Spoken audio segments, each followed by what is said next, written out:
बिहार की राजनीति में इस वक्त सबसे बड़ा सवाल यही है कि अगला मुख्यमंत्री कौन होगा। एक पद, कई दावेदार और हर तरफ अलग अलग सुर। क्या फिर से कोई बड़ा उलटफेर होने वाला है? क्या सत्ता की कुर्सी पर कोई नया चेहरा बैठेगा या कोई अनुभवी नेता बाजी मार ले जाएगा? दिल्ली से लेकर पटना तक बैठकों का दौर शुरू हो चुका है और अब फैसले की घड़ी भी करीब है।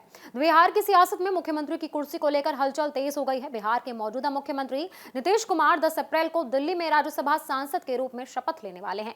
इसके बाद माना जा रहा है कि वो मुख्यमंत्री पद से इस्तीफा दे सकते हैं। इसी के साथ बिहार में नई सरकार के गठन की प्रक्रिया शुरू हो जाएगी। सूत्रों के मुताबिक दिल्ली से लौटने के बाद पटना में एनडीए के विधायक दल की बैठक होगी।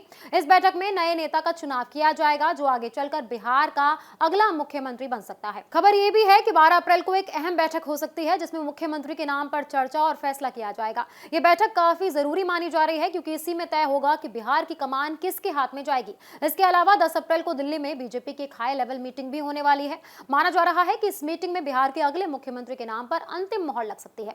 अगर सब कुछ तय समय के मुताबिक होता है तो 15 अप्रैल के आसपास बिहार में नई सरकार का शपथ ग्रहण भी हो सकता है। इस समारोह में बड़े नेता शामिल हो सकते हैं जिनमें अमित शाह और बीजेपी के बाकी वरिष्ठ नेता मौजूद रह सकते हैं। अब सबसे बड़ा सवाल यह है कि बिहार का अगला मुख्यमंत्री कौन होगा। फिलहाल इस रेस में सबसे आगे हैं उप मुख्यमंत्री सम्राट चौधरी। उनका नाम सबसे आगे बताया जा रहा है। राजनीतिक गलियारों में उनकी दावेदारी को लेकर काफी चर्चा हो रही है। वहीं बीजेपी के वरिष्ठ नेता रविशंकर प्रसाद का कहना है कि बिहार से जल्द ही अच्छी खबर आएगी जिससे लोगों की उम्मीदें और बढ़ गई हैं। दूसरी तरफ उप मुख्यमंत्री विजय सिन्हा ने खुद को इस रेस से बाहर बताया है। उनका कहना है कि वो मुख्यमंत्री पद की दौड़ में शामिल नहीं है। इन सभी बयानों और अटकलों के बीच सस्पेंस बना हुआ है कि आखिर अंतिम फैसला किसके नाम पर होगा।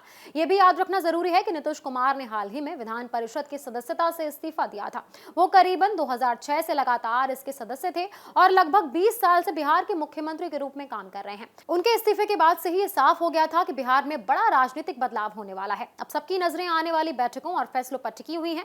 बिहार की राजनीति में एक बड़ा मोड़ है जहां नए चेहरों के आने की संभावना है और आने वाले समय में इसका असर राज्य की राजनीति पर साफ दिखाई देगा। बस इंतजार है उस नाम का जो बिहार की सत्ता संभालेगा। क्या होगा ये नया चेहरा या फिर कोई जाना पहचाना नेता ही जिम्मेदारी लेगा, यह आने वाले कुछ दिनों में साफ हो जाएगा।